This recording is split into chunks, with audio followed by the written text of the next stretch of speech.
Hey everybody, this is John Selders, Bishop John Selders, and welcome to our regular, call it regular, opportunity to talk to you and to share with you some of the leading voices and some of our friends and partners in the work here in Connecticut and across the United States and the globe.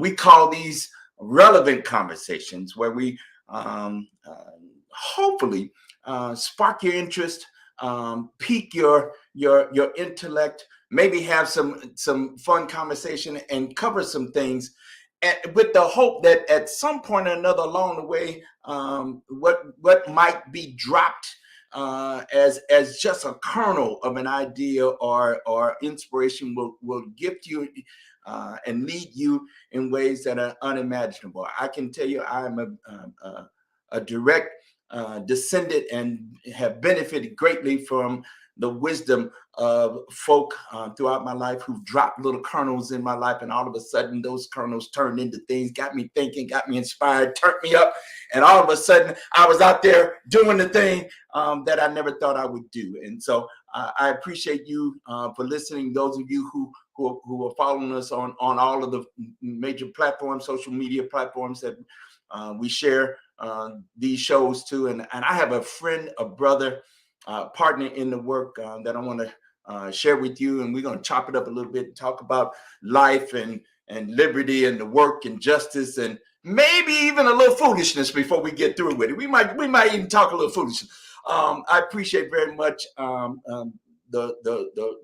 relationship that we have forged together over these number of years. He is the president of the union here, one of the unions here, SEIU 1199 NE Northeast. That's Connecticut, and now I think it is Rhode Island as well. He's a president. They represent, couple of thousand folk, couple of few thousand folk who are doing all kinds of stuff. I'll let him talk to you about it. Let me bring him out of the green room onto the set. Brother Rob Baril, president of 1199 here in the Northeast. Hey, brother.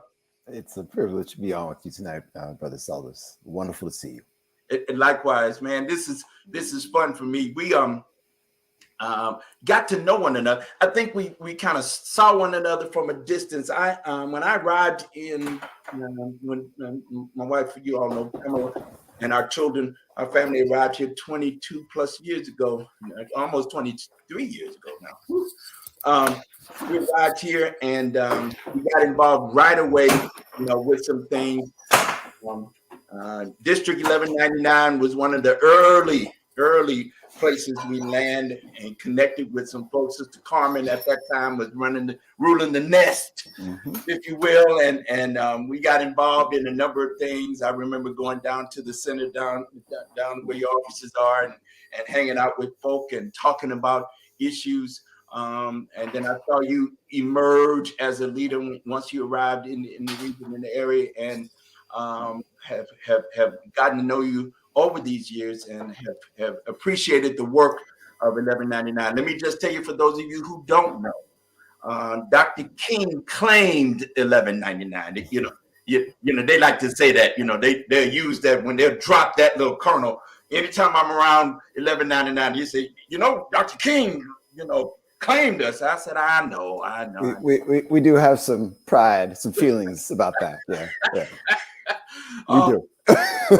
Could you, before we get to, what you all do, could you, for a moment, talk a little bit about your journey to the union and to the presidency of 1199? What does it mean to become the president of a union? What brought you to this moment? What brought me to this moment is there's a bunch of different ways to answer that, but I think that more than anything, being a child of an immigrant. Okay, my father emigrated to the United States from Haiti, and he was actually quite successful. Okay, he was a doctor. Really in many ways lived the American dream, paid a price for it. Okay, which is another discussion, but lived the American dream. But when I was about 8, my parents split, and my mom at the time was working as a nurse and wasn't making a lot of money. And so we felt the tension and the stress of not knowing whether there was another paycheck that was coming. And then she got her first state job as a union nurse, and you saw the tension level go down, the wages go up.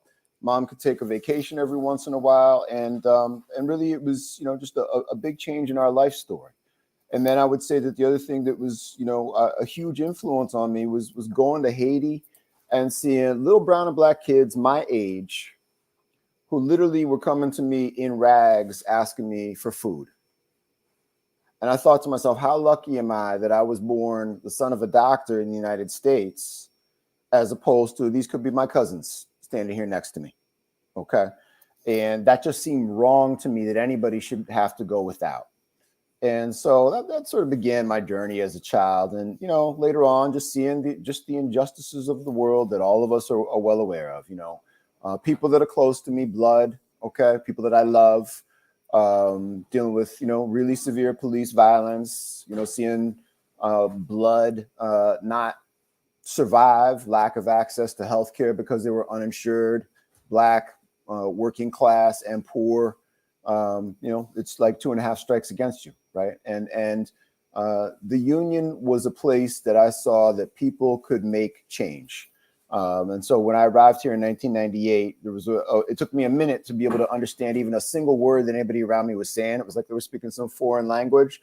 But one thing I could understand was that they had a passion for justice, and they knew how to fight, and they knew how to win.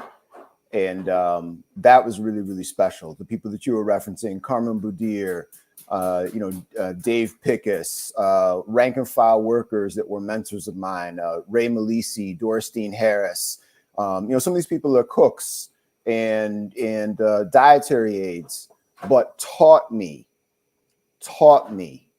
what it meant to stand up, right? People who could remember back to the days when their families that had come out of North Carolina to escape the Klan, when they arrived to places like Yale New Haven Hospital, making a couple pennies at a rich institution. I'm talking 1966, 67, 68.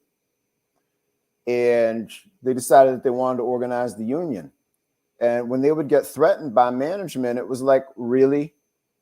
We fled burning crosses, and you're going to threaten my job? You think I'm going to run and hide? So one of those workers, Dorstein Harris, she said to me, we feared nothing. We were fearless. And, anytime there's an opportunity, I think, for any of us as human beings to stand in relationship with people with that level of courage, we need to try and do that, because there is so much that needs change in our world. And, occasionally we'll come across an institution where there are still people and there's a culture and a practice about, not playing by the rules of the game the way that they are set up, because they are set up for our people to lose. We know this, okay? They are set up to keep poor people poor, to keep Black folks at the bottom, okay? To keep immigrants at the bottom. So we just saw half of the country's population had its right to control their bodies ripped away from them by 9 people. So we know that the rules are broken. So, sometimes we've got to be smart enough to decide that we're going to make some of our own rules. And my hope is that, our union can play a small part in leading a movement towards that end, in the pursuit of justice, racial and economic justice for all, a world where we do not have poor people in the richest state in the richest country in the history of the world, right? We'd like to get beyond that. Well, that's who we are when we talk about Connecticut and of course the Northeast. Historically, it's very interesting to me when we arrived here. I had in my brain, I had in my mind the image that is lifted up as what is New England, right? This is very liberal, very blue, blue state politically speaking. You say liberal as if the juxtaposition is conservative. If you're in the work for a minute, those that gets dicey. For me, it's what's right and what's wrong. That's kind of clear. And yet when you get here, you find out that this is murky. This is murky purple. Well, and brother, I mean, the roots go deep, right? I mean, Eli Whitney inventing the cotton gin, okay, which made slavery at the time, which was starting to decline in profitability because tobacco wasn't profitable. All of a sudden, cotton was mega profits. Where did that capital all go to grow up? Here, right here. Okay. John C. Calhoun, one of the leading architects of the Confederacy. Where did he get educated, by the way?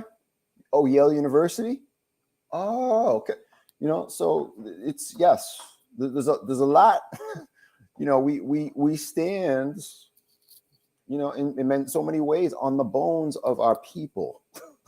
You know what I mean? In a place like New England. Now, of course, there's also, some very beautiful traditions that exist here in terms of resistance and solidarity and those types of things. There's another story to tell. But yeah, it's an interesting place.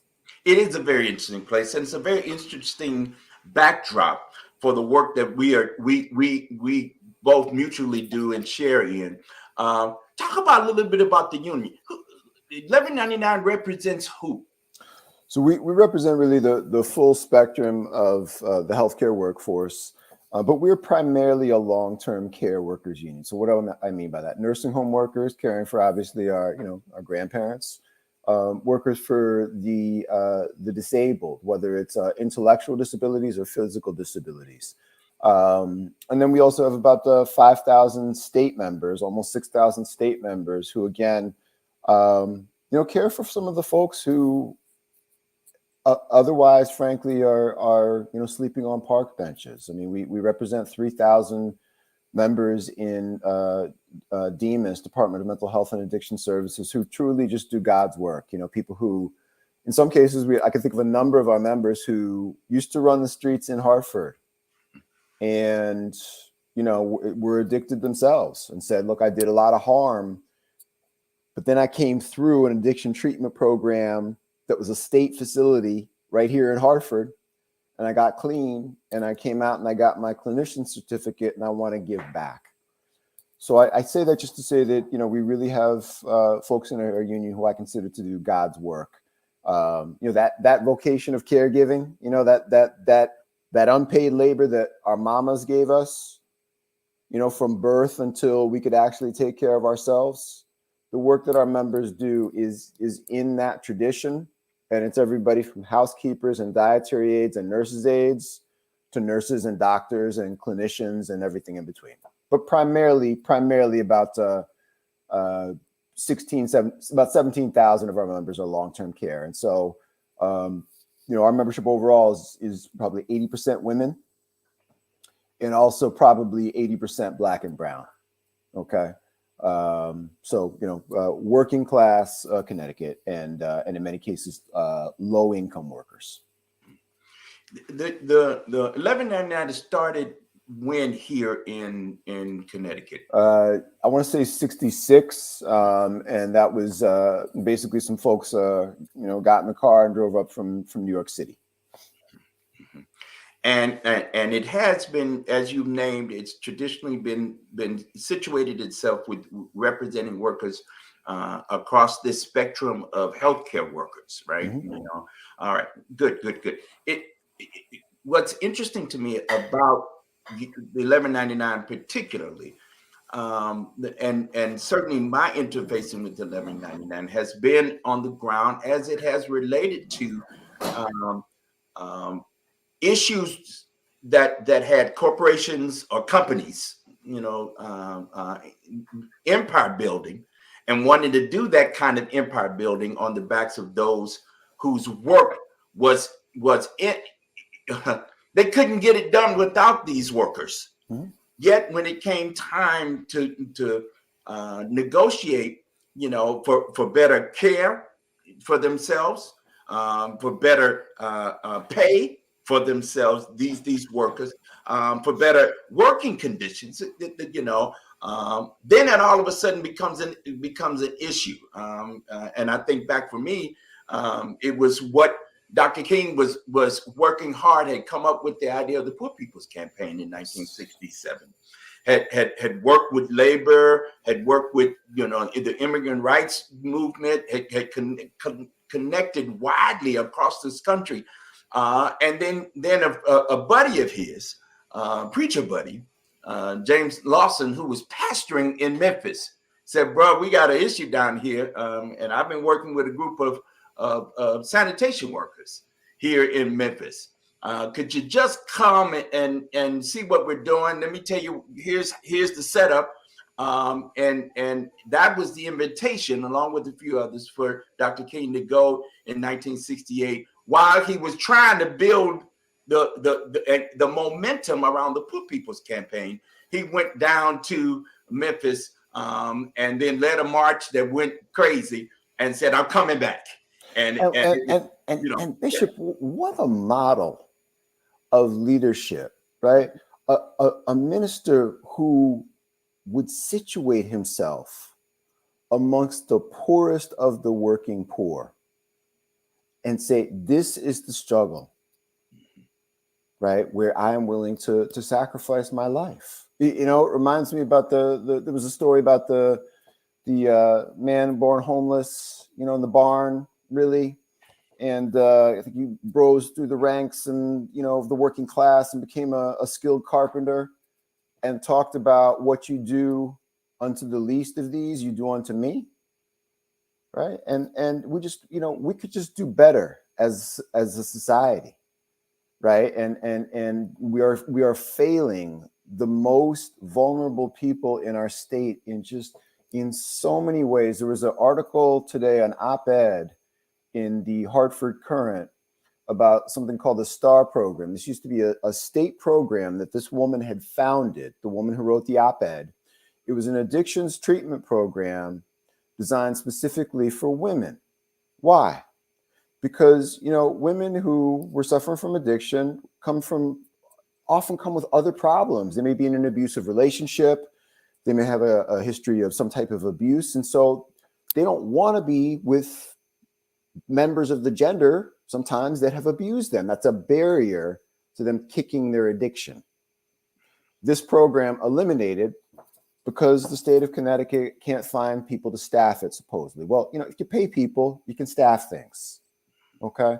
So we're failing people at such a basic level. 2 years ago, City of Hartford closed one of its inpatient young adult services group homes.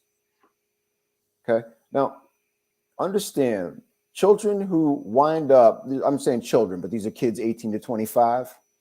to be in an inpatient unit as an 18 to 25-year-old, that means that these kids have suffered trauma that would make our skin crawl to hear about it. They closed this group home and discharged these two kids into a homeless shelter. Okay. We need to do better. We keep getting calls from members of ours, home care workers, who are living out of their cars or who are couch surfing. Okay. And we have choices that we make as a state every 2 years when we put together a budget in terms of who's going to be prioritized, what's going to be prioritized. What are the things that we are saying in the document that is really an assessment of the moral character, right, of us as a state? What are we saying is being prioritized? And we are hoping that this legislative session that, we can work with our governor, with our legislature. Frankly, I would love to have conversations with the Republican Party. Would love to. I don't think I get anywhere, but I would love to engage in a conversation with anybody who's going to tell me that we can't do so much better by poor and working people in this state. White, black, and brown, okay? Folks deserve better. Who's going to argue that the life opportunities of a kid who's grown up in New Hallville in New Haven, okay, or in the Hollow in Hartford, has life opportunities that are anything like a kid who's born in Greenwich? We all know it's not the case, okay? But we don't have to accept that. We make choices about the kind of society that we're going to live in.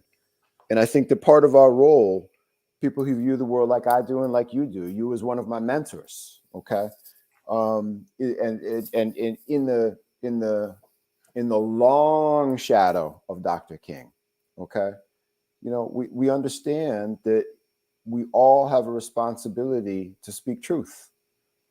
And, not everybody decides to lead in that way, but some of us better. Yeah.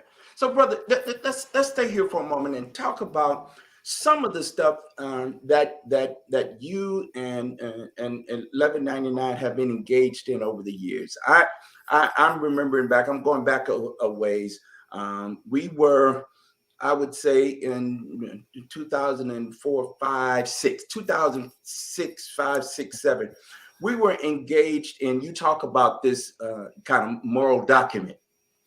We call them budgets. Mm-hmm. That's what you were referencing when you said that. Mm-hmm. I remember sitting around a table with some union folk and some faith folk and a few others of us who had begun to have some conversations in the state about where do we put our money, right? Where do we put our mouths, and where do we actually, come down when we say, hey, we are for something, that happens in the budget making process and in what we ultimately, the way in which a state or any, government says this is who we are. We do that around the decisions we make around our budgets. And it was very clear at that time, we wasn't doing the right things. Mm-hmm. We were speaking, but then at the end of the day, the budgets that got voted in didn't have the same kinds of priorities that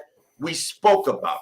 And so could you talk a little bit about, over the last several years, what have been what are the activities you've been engaged in and the stuff you've been organizing and putting out there? Well, very important to understand. Thank you. Great question. Very important to understand that our members are almost entirely funded through Medicaid, right? So Medicaid, by definition, a poor people's program. Okay, you can't get admitted to a nursing home unless you have less than $1,600 in assets. Then you're on Medicaid. Okay, folks with developmental disabilities who go to a group home, Medicaid picks up the tab. Home care workers, Medicaid program, most of hospital funding, Medicaid, et cetera, et cetera. So Medicaid is that those are our tax dollars. If the state puts in $1, the federal government matches with another $1. And so the point is that all of that is largely paying for a workforce to deliver the care. Some of it, of course, is getting skimmed off the top to CEOs, no question about that. But much of what we do is we bring people together in big enough numbers, whether they're workers who care for folks who need long-term care in nursing homes or group homes or wherever, to really sort of raise our voices strong enough that the state of Connecticut has to listen to us and say, yes, we're going to raise wages and benefits for workers in this particular sector by putting more funding in the budget. So we're having a fight, which is at one level with the bosses, but also at another level with the state, right? It is directly about, is the state going to invest in, raising standards for caregivers? And so that's been a big focus of our union. And of course, all of that happened 2 and 3 years ago in the backdrop of COVID-19, which was just, absolutely, it was indescribably, the suffering of our members during that time is hard to describe. Okay. Because at the beginning of the pandemic, for the first probably 6 months, people were just so desperate for PPE. Folks were getting sick. We had dozens of members of our unions who died. We had family members who did not work in healthcare, but they brought their coworkers did, or the family members did, and so they brought the virus home and passed it to husbands and wives and mothers and fathers, and many of them passed. I mean, it was tremendous suffering. I mean, there was a woman who was on our executive board, Francine Bailey, who May 4th of 2020 and called me and talked about the fact that her mother had gotten ill and her mother wound up passing. Okay, and Francine has not been back to work since. So all of that trauma, mind you, happening to a predominantly Black and brown workforce at the same time that we saw, Brother Ahmad, Sister Brianna, Brother George taken. And it was just this moment where I think our members understood that there are moments where the invisibility of women, of Black and brown people, of working people generally is sometimes hard to overstate, and it mirrors the invisibility that Sister Brianna, Brother George, Brother Ahmad suffered. You can only murder somebody in that kind of a way if you don't see them and recognize them as a fellow human being. And when we had members that were literally in trash bags, workers in trash bags, when in some cases their bosses had hazmat suits on, but I got to wear a trash bag,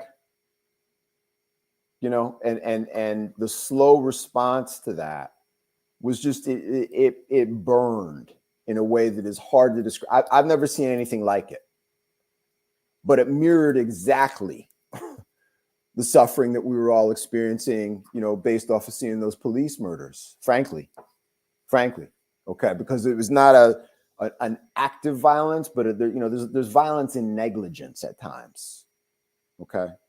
While that was really painful to see, we also saw, I think, the best in the human spirit. I mean, imagine a nurse's aide making $15, $16 an hour, who's got children to care for, who is going into a COVID positive nursing home to care for people when there's a disease that she knows may take her. That is only an act of love. That is not about a wage that somebody does. Because there were people who said, no, I'm not going to do it. I'm going to retire. I'm going to quit. And I don't blame them. I don't see that as cowardice, but I absolutely see it as the best kind of heroism, the best kind of love, to go into danger and to care for people because they deserve it. That's the kind of love that our parents give us. And part of our goal, we have really two big goals this legislative session. I mean, one is to end poverty for long-term care workers, because I don't believe that people who go through that type of an experience should live in poverty. And forgive me, but if you're making $70,000 or $75,000, but only because you average a 90-hour work week, I see that person as being in poverty. we actually looked. There was a radical socialist think tank called the Massachusetts Institute of Technology, and they did a study on Connecticut. They've done a study of every state in the country. To live in Connecticut as a single parent with 2 kids. Okay, our governor signed a bill a few years ago to get us to $15 an hour, which took courage. I applaud him for doing it. That was a great thing. And he's moved our members ahead. Okay, we're going to be getting to $20 an hour in nursing homes in 2 years. Okay, to live in Connecticut, single parent, 2 children, factor in everything, housing, transportation, not 15, not 25, not $45 an hour, $90,000 a year is what it takes for a single parent with 2 children to be self-sufficient. You need, as a single person, you need $25 an hour. You know, we don't have a lot of jobs that are paying that.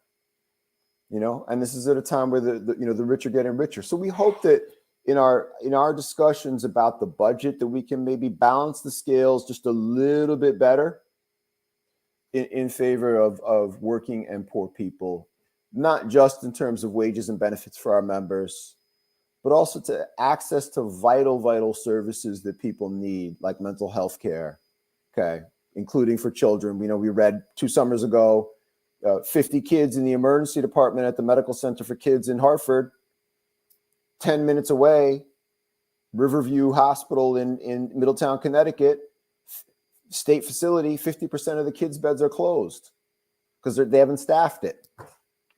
We can do better. We can do better. So thank you, because I was going to ask you, what are the priorities? It disheartens me, and my compassion billows out. I'm remembering the conversation that we had, and I watched you. We were in one of our meetings, and tears welled up in your eyes, and when you said, "Listen, I can no longer go at this at a moderate pace." We're always told, we know we need to do better. We know it's wrong, but can we just go slow, right? That's what they told Dr. King in Birmingham. He wrote the letter from a Birmingham jail in response to some faith leaders, some clergy folk who said, here in Birmingham, we know we got some problems, but Dr. King, Reverend King, you put some pressure on us, and you're embarrassing us in a way that if you could just slow down, if you could just hit pause, and we gonna do better over time. And he said, listen, I can no longer do that. I can no longer just sit idly by. In one of his more famous quotes from that letter from a Birmingham jail. And I watch you have that moment where, okay, I've been nice. I've been, but this is ridiculous, and I'm going, Bishop, pray for me. And you said almost these exact words. You pray for me, and I believe you're a person to pray. Really pray for me, because I'm going hard now, because this is what our folks, what our members, and what humanity here in Connecticut is experiencing during the COVID moments. Right in the heart of it, because. Now they say we're post-COVID. I don't quite think that's true, but that here we are in these moments where, in fact, what if we needed support now? If workers really needed, the wages, yes, but we also need all of the things that come with folk who have jobs. You assume healthcare comes with the job. You assume safe working conditions come with the job. You assume that employers take on the social contract to at least provide for your staff the means for them to do a good job. That's we think that's basic. That's something that we ought to assume that employers would do, and yet I take you back to Memphis, Dr. King was there because 2 sanitation workers had been killed on the job. He was there because people had died trying to provide a living for their families. And so you reminded me in that moment, in those moments, here we are again, you know, years and years and years later. Have things changed? Yes. Are they still the same in many ways? Yes. That there is something that's inhumane. If we're requiring the folk to take the most risk in many instances and pay them the least. That's right.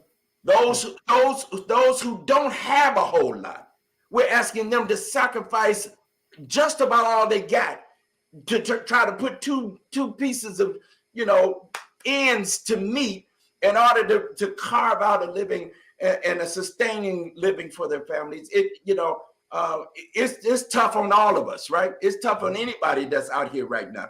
I was just reflecting, the last couple of years, we ain't buying no more food. We buy I'm not buying any greater quantities of food. It's about the same. And, I'm not going anywhere different than I have been going over the last few years, but I still am paying a whole lot more money. My halfway filled all these carts today was $200. That's right. I mean, within the last, and I am very fortunate to do much better than many of our members. I am extremely fortunate, and I feel the cost of inflation. So what about people who are making $15 and $20 and $30 an hour? Okay, and supporting families on that money. So yeah, I mean, I just, we have I would say, I think that for many years, frankly, our movements went to sleep. Okay. And what I believe is you and I have talked about this, Bishop, and I listen when you speak because you always say things that have me go home remembering it. This is a couple of years back. I think we are seeing maybe in slow motion something that is beginning to approach the start of a new civil rights movement. And I say that because I just think that the inequalities in power have become so great that they are hard to ignore. And my hope is that this, frankly, is a truly multiracial movement. I say that because, in cities like Norwich, amongst white folks in the recent decade, we have seen life expectancy go backwards. That's hard to imagine for me, that in this country, that any population in this country could see life expectancy declining, in this case, because of the deaths of quote unquote despair, right?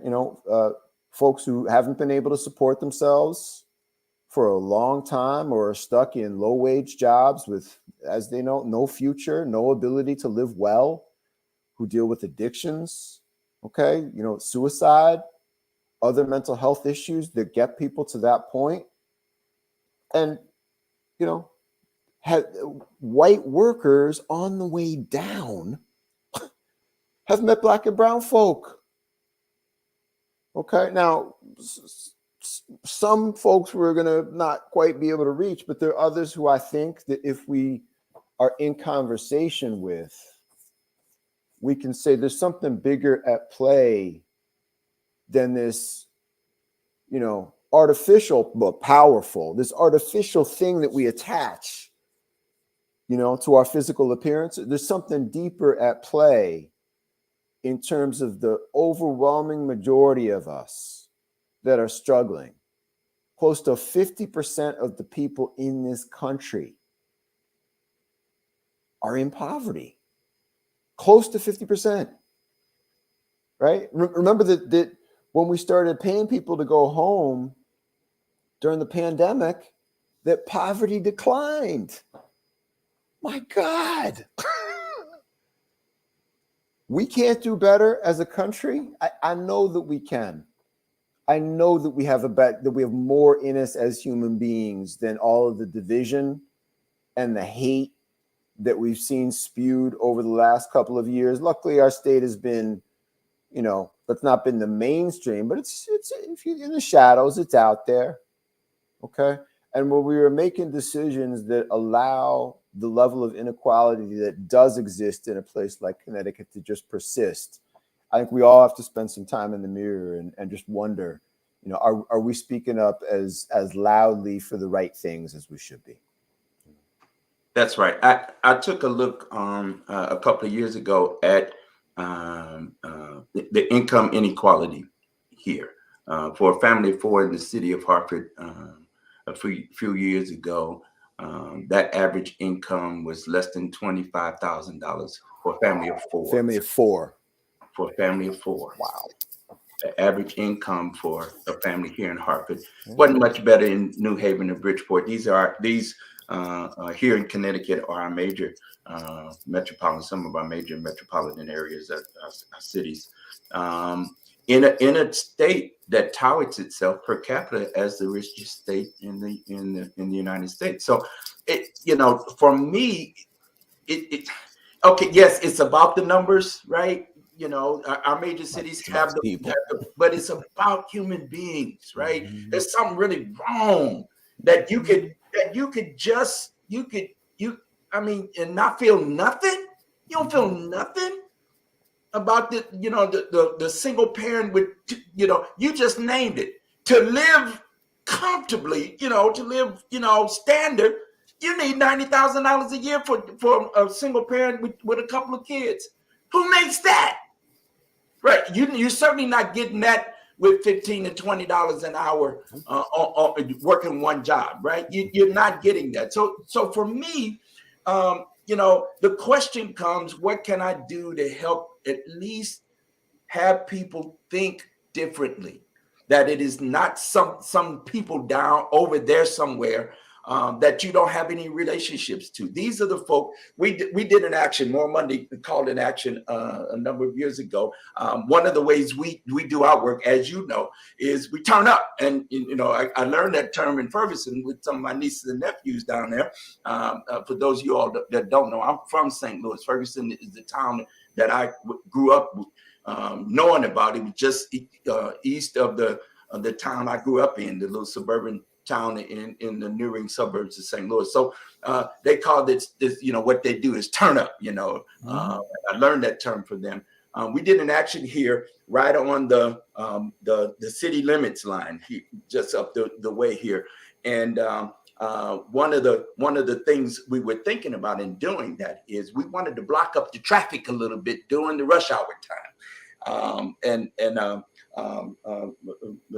My beloved Pamela says that you are somewhat of a sadomasochist, because what I like to do is to read the article went out in the paper, in the Hartford Current, and I read the comments, and I went down deep in the comments, and there were dozens and dozens and dozens of comments. These folks need to get a job. I mean, there was all kinds of interesting and I would say relatively hateful things people made commentary about. But one of the things that we wanted people to do was to block up enough traffic so that they would have to stop for a moment on that major thoroughfare that took them from downtown Hartford into Avon, West Hartford and Simsbury and Avon. These are the nearing suburbs west of the city of Hartford.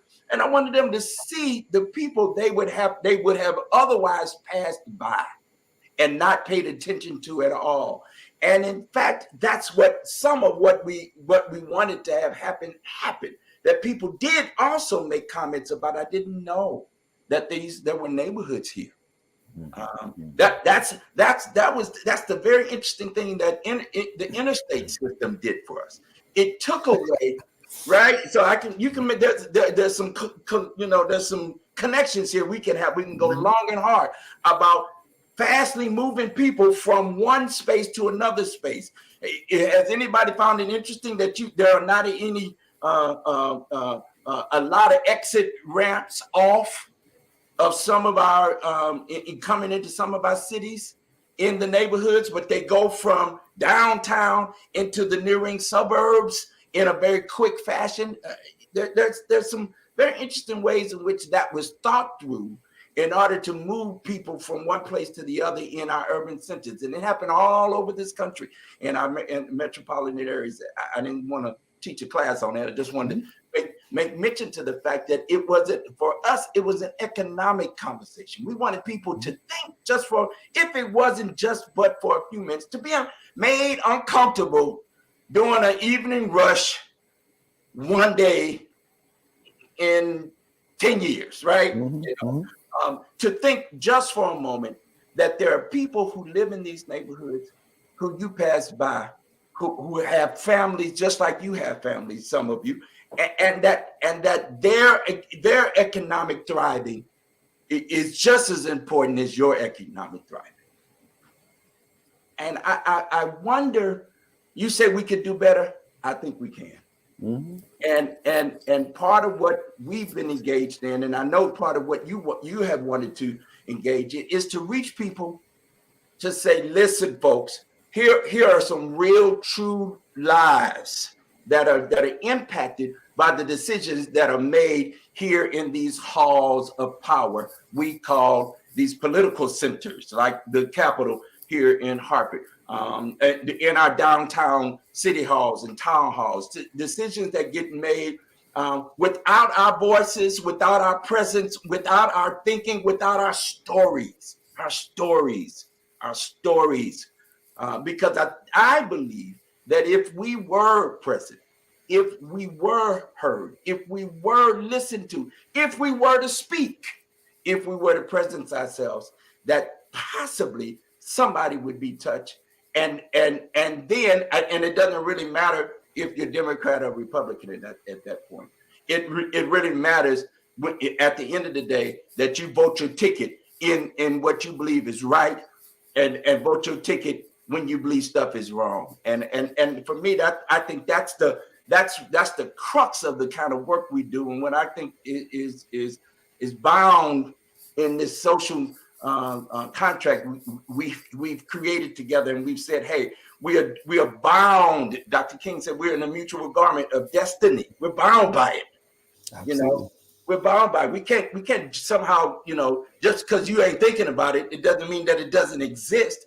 You have money and other folk don't have money. That's the way capitalism works. It does what it does what it do, if you will, right? Because it needs poor people just like it needs people that make money and rich people. It needs that. It needs it both. So the work of 1199 is powerful. That because you are there to represent and to really bring to bear the strength in numbers, one, but also the stories that you represent, the lives that your members are living day for day for day. Could you talk a little bit, and we only got a couple of more moments before we got to get out of here. Could you talk about, you began to mention what your priorities are for this coming legislative season. Yeah. Could you talk a little bit about that, and maybe talk a little bit about, once the legislation gets passed, how do you then mobilize to get the work done, to continue? For sure.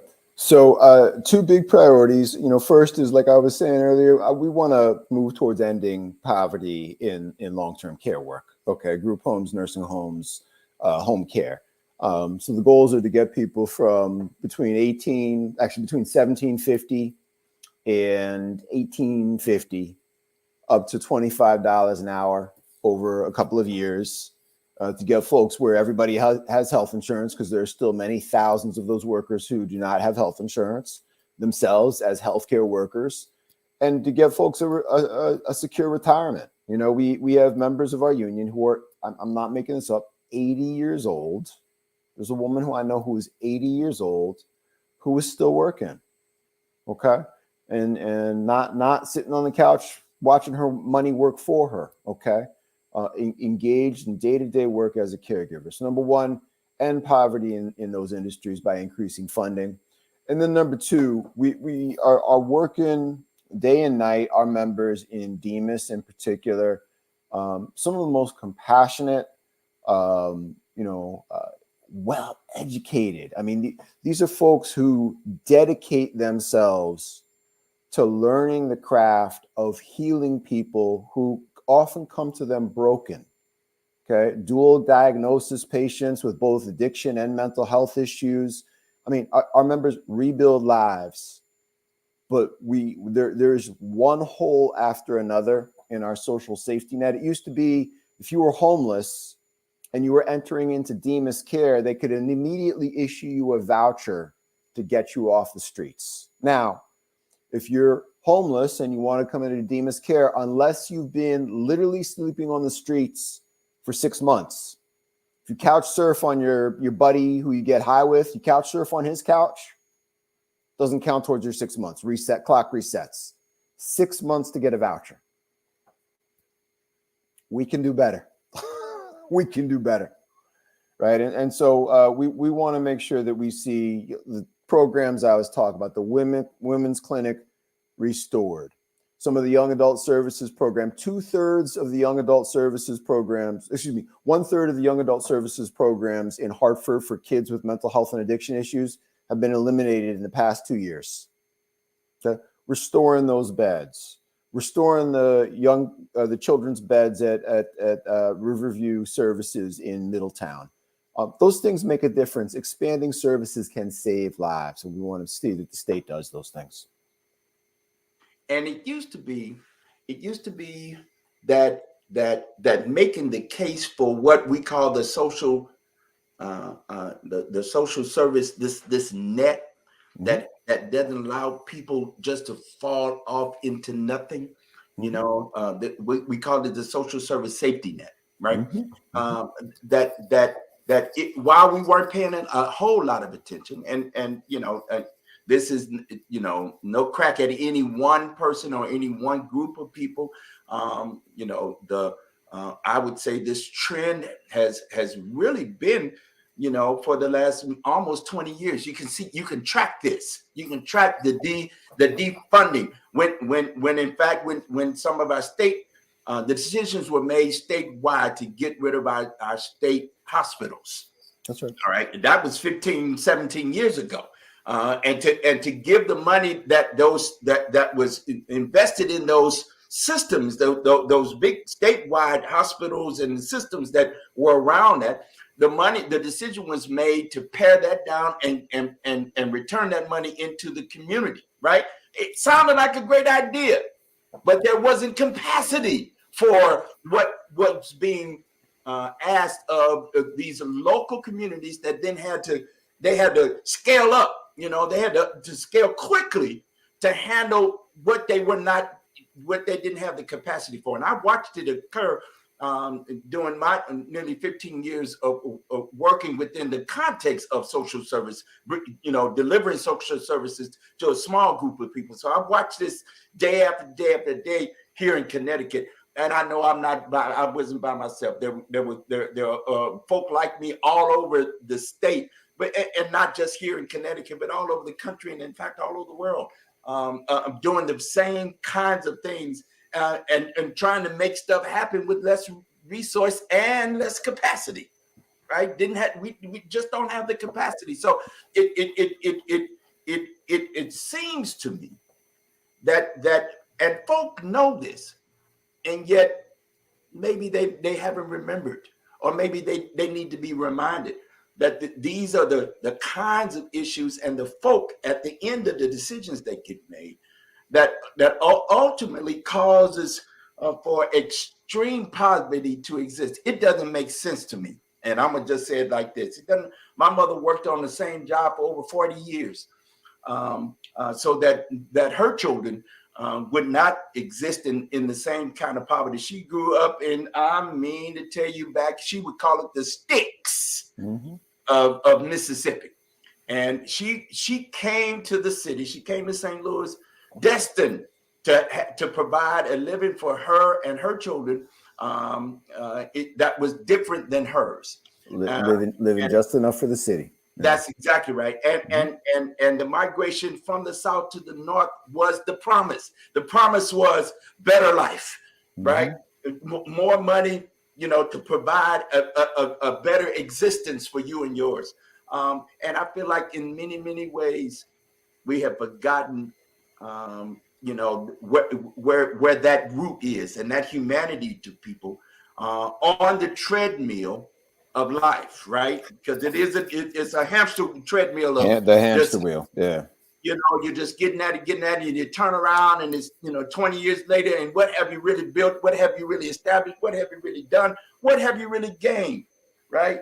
And not invested in people, right? It should not be too much to ask that every human being in this country has the basic necessities met. A roof over their head, the ability to get health care, okay, a meal on their table, the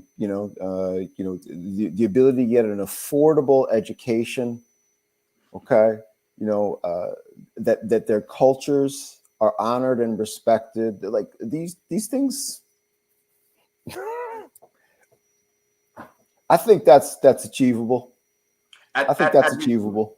I do too, and you can't make me doubt the fact that if enough of us continue to talk that way, continue to stress and bring the abilities that we have, the power that we have, power, power, not be afraid of that word. Yeah, that's exactly right. Sololinsky said there's two kinds of power. There's money power and people power, and power recognizes power, right? And so I think we have this opportunity in the state of Connecticut. We got some good folk who are in some we've worked hard to get some of them elected. So I know they're good folk. They from us, right? Who are now in place to actually help lead the change we want to see. All right. But they're going to need to hear from us. They're going to need to see us. They're going to need, for us. And okay. So they're accustomed to me and you, right? They're, and here come, oh Lord, here come Bishop Selvins, and I know what to say. What people are talking about you went behind, when you're not in the room. I know what they got to say. I'm coming. That's you absolutely correct. There are a couple of things when y'all start talking about it. I'm gonna be in the room. I'm gonna get on the mic. I'm gonna get in the line to have my say. But there are others, and what I hope doing these kinds of using our platform to do is to touch you, to say Bishop said a lot of stuff. I don't know about all that, but I do know this thing he said. That's right, Brother Rob. What the union is doing. It ought to be. I'll go even further. Somebody wants somewhere to live. They ought to be able to live there. They ought to be able to live somewhere with a roof over their head. They ought to be able to have some food. You're right. They ought to be able to go down there to the thing, get a job that's going to pay them a living wage. Ought to be able to do that. We ought to be able to. That's not rocket science to me. That's not. It's not. You ought to be able to go if you're feeling a little, my blood pressure a little high, my pressure. You ought to go down there and somebody help you get that pressure down so you can live longer. And by the way, help you, get on some of them herbs and eat the right stuff and get off the wrong stuff and get to moving in the ways you need to get to moving. Exercise. There are ways in which we can choose to be healthier if, in fact, those resources were accessible to us. That's right. And I've said more than once that we would fix a lot of what are our urban issues. It ain't hard at all. Pookie Ray want a job. Right. Sis and bro, they want to. It's easier than dodging bullets. It's a lot less stressful. They're out there slinging and hustling. Most of them just trying to get something for their mom and them and their baby mamas and trying to feed their families like the rest of us are. And quite frankly, we would solve some of our problems if we turned our attention to figuring out in really, really very, very practical ways what you've just named in practical ways, a system, a cottage system that gets federal dollars in order to support people who need the care. We paid for that service. That's right. And we can't get that right. Something wrong with that. Yeah. Something wrong with that, family. Right. Well, we're gonna work it out, aren't we? Listen, we just solved the whole thing right there. Yeah. People it's a wrap. We can all go to bed now. I turned 51 in March, so it really is getting to be my bedtime now. I'm an old man now. Lord, he done got old. See all that white? Yeah. Well, I'm almost a decade going on the other side of you, and I appreciate very much the when it's time to go to sleep, it's time to go. Listen, Bro Rob, thank you for taking this hour to chat it up with me a little bit. We have work to do, and you know we are pledged to, as soul brothers and family together to get in it, and I know you and 1199 here in Connecticut and in New England are down for the cause, and we're gonna get it. We're gonna get at it and try to convince some policymakers to do the right thing. Brother Selders, you and Lady Pamela function as the courage of the social justice movement in this state, and the contributions that you make to Black liberation are felt really all over the world. And I just thank you. Your presence is a blessing, brother. I appreciate that very much, man. Thank you for your work, and you, of course, you know, when we need to show up and need to be there, we're gonna be there. And it was fun. Y'all don't know this. I'm great to let out a little secret. It was so fun. Brother Rob got arrested a little while ago, and I was there. And I was just so happy. And I was like, okay, don't let him hit him in the head. Come on, Popo. Oh, okay, they're good. I was trying to see how that was gonna work. It was they didn't actually. It actually went very well. And I felt like a proud papa that there were hundreds and hundreds of people occupying the street. The arrest wasn't the thing. It was why we were out there taking the arrest, right? It was that's what we're talking to people about. Listen, we got to go. I appreciate you taking the time to be with us. Anytime you need us, we right there. And certainly we'll call on you when we need you. Appreciate it again. Thank you all. I will talk to you soon, Brother Selders. Be safe. Absolutely. Right. Bye-bye now. Thank you all. Peace.